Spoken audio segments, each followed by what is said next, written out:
Hey, what's going on, everybody? This is Josh Wright, back again with another video. Hopefully you guys are having a great day. It is Friday, October 27th, 2023. It's a nice day outside. Decided, you know what, let's come outside and make a little video for you guys today. Today is game one of the World Series between the Arizona Diamondbacks and the Texas Rangers. Who would have thought we would have had a Diamondbacks-Rangers World Series in 2023? I certainly didn't. I thought going into the season, I knew both of these teams were going to be good. However, I didn't think they were going to be like World Series winner contenders. I didn't think they were going to be that good of a team. Well, baseball is an interesting game at times. It's hard to predict baseball at times, which is, it's whatever. But anyway, let's get into this World Series. So, the Diamondbacks going into this World Series are definitely going into this postseason. I think the Diamondbacks were huge underdogs going into the postseason. They finished the year 84-78 behind the first place Dodgers, who had, I believe, they had like over 100 wins again this year. And so the Diamondbacks would go to Milwaukee and play the Brewers. Kind of a 2011 postseason rematch there with the Diamondbacks and the Brewers.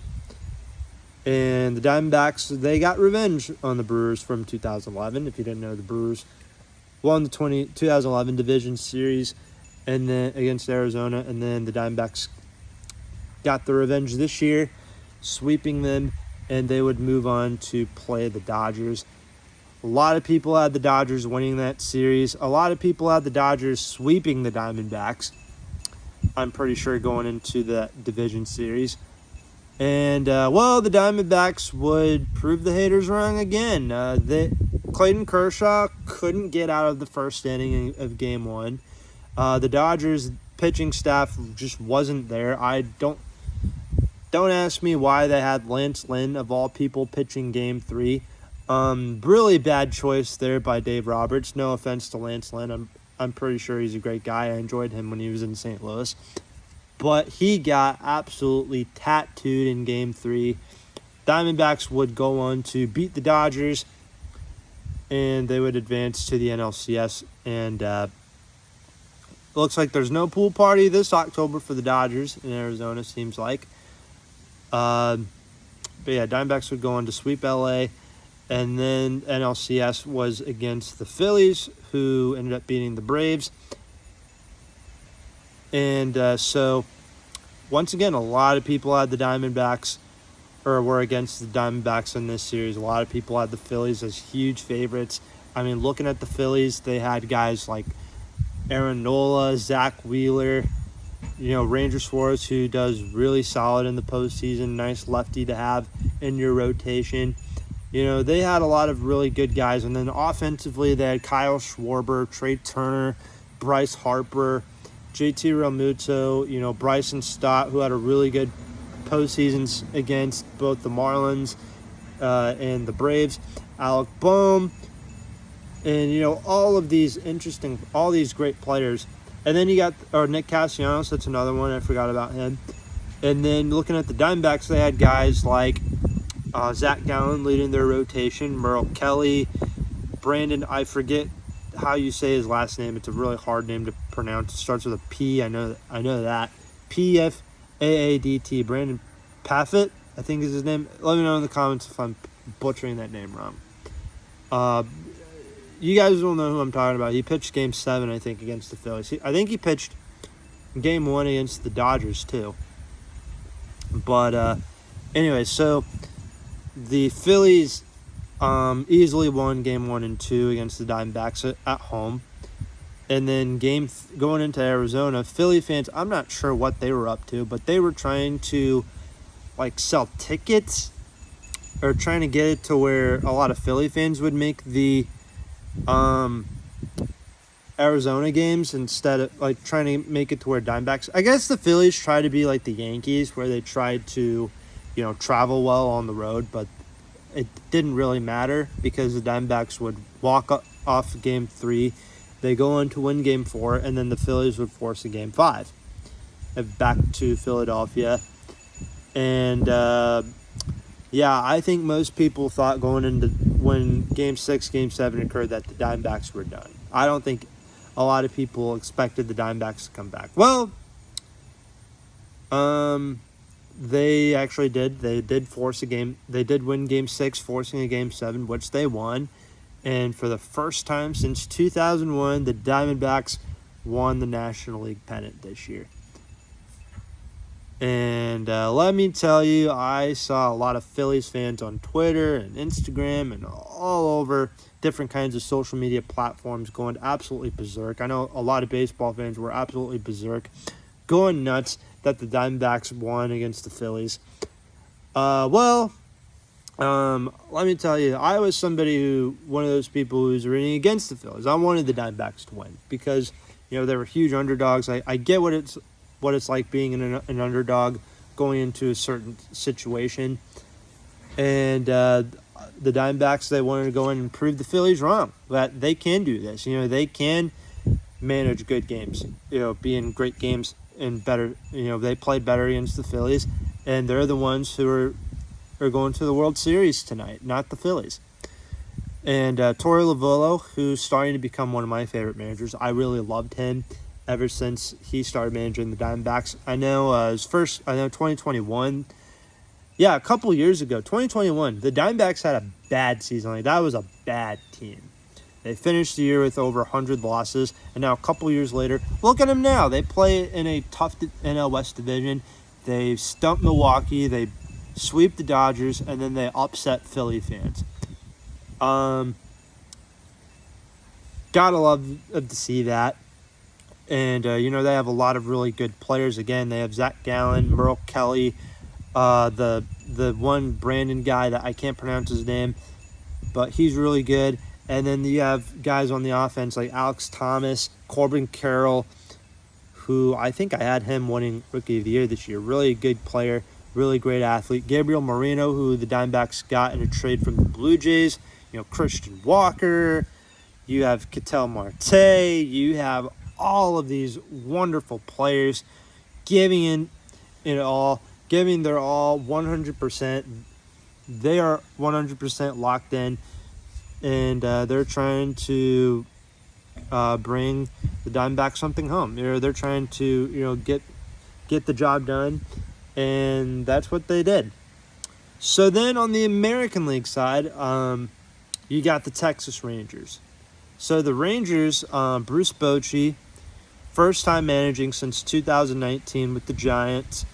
Bruce Bochy, if you don't know, he's been around the block for a long time. He's started managing with the Padres back in the 90s up until 2006, and then 2007. From 2019, he was with the Giants, and of course they had a really good dynasty from 2010, 2012, 2014, winning the World Series those years, and then going back to the playoffs in 2016. And funny enough, the Rangers, of course, met up with the Giants in the 2010 World Series. And they had a chance to win a World Series in 2010, but Bruce Bochy stumped them. And the Giants won the World Series that year in 5 games. And then the Rangers went back in 2011, which they lost to St. Louis. But yeah, the Bruce Bochy comes in, manages that team. I'm a huge Bruce Bochy fan. Always been a huge fan of him, even though he broke my heart a few times in the postseason as a Cardinals fan in 2012 and 2014. But yeah, he takes that team and he does really well with them. He's a really great manager. The Rangers, who were also struggling in 2021, they struggled in 2022. They bounced back in 2023. They shocked the world, and now they're the best team in Texas. Not the Astros. It's now the Rangers. It's now the Rangers' time to shine, not the Houston Astros. So looking at that team, they brought in Jacob deGrom, Nathan Eovaldi during the offseason. Jacob deGrom ended up getting hurt. Really wish that he would have been able to pitch this postseason for the Rangers. It absolutely sucks that he wouldn't be able to play. Otherwise, I think the Rangers would have done a lot better during the regular season, and who knows, maybe they would have had a lot better of a postseason. But it doesn't matter because the Rangers are in the World Series anyway. Nathan Eovaldi, he had an up and down season this year. I know he hasn't been great. I don't think he's had an okay postseason. Jordan Montgomery, who they brought in during the trade deadline, he's been lights out. He'll give you 6 or 7 innings. And then, you have Corey Seager and Adolis Garcia leading the offense. Adolis Garcia, man, oh man, what a postseason that guy has been having. He had a really good ALCS against the Astros. And yeah, it's just that guy is a lot of fun to watch. Max Scherzer, another guy the Rangers brought in. He pitched Game 7. He wasn't that great, but it doesn't matter. The Rangers still got the job done. Rangers also have a lot of younger guys like Leody Taveras, Jonah Heim, Josh Jung, Evan Carter, who's somebody I'm really excited about. Nate Lau, all of these great players. The Rangers have a really talented core, a lot of young guys, and a lot of guys with, some experience in the big leagues. Put it together, and what do you get? You get a team that will win you an American League pennant and will take you to the World Series. The Rangers, they would end up, it would be between them and the Astros for the American League West Division, and the Mariners too. They fought back in the second half of the season, and it came down to the Astros winning the division. Rangers would go to the wild card round to play the Rays, and then the Mariners would miss out on the playoffs. Rangers would sweep Tampa Bay. They'd sweep Baltimore in the division series, and then they would play the Astros. And I'm pretty sure everybody since the trade deadline had wanted an Astros-Rangers World Series. Or, not World Series, ALCS. We could have had an Astros-Rangers World Series when the Astros were in the National League, but instead we get an ALCS. We get a Texas showdown. And pretty much the Rangers run away with Game 1. They run away with Game 2. And then Games 3, 4, and 5, the Astros win all 3 of those games. So it's pretty much like the 2019 World Series. And then Game 6, the Rangers would win Game 6, forcing a Game 7, which they kind of ran away with, beating the Astros, heading to the World Series. And, this has just been both the ALCS and NLCS have been really fun to watch this year. Very excited to see who wins the World Series this year. Let me know who you guys think will win the World Series, Arizona, the Diamondbacks, or the Texas Rangers. I believe the Game 1 starters tonight is Zach Gallen for the Diamondbacks, and then Nathan Eovaldi will throw for the Rangers. Who do you guys got winning this World Series? Let me know in the comments below. Make sure to leave a like, subscribe, comment down below. Again, who do you got winning the World Series? My apologies if this video was a little too long. Make sure to go listen to my new radio show on 88.7 Parkland College Radio, or you can stream it on the Parkland College website, or you can listen to it on an app that I use called radio.net, which is free on both Apple and Android. Again, links will be in the description. I'm Josh Wright. Hopefully you guys have a great Friday. Hopefully you guys have a great weekend. Signing off.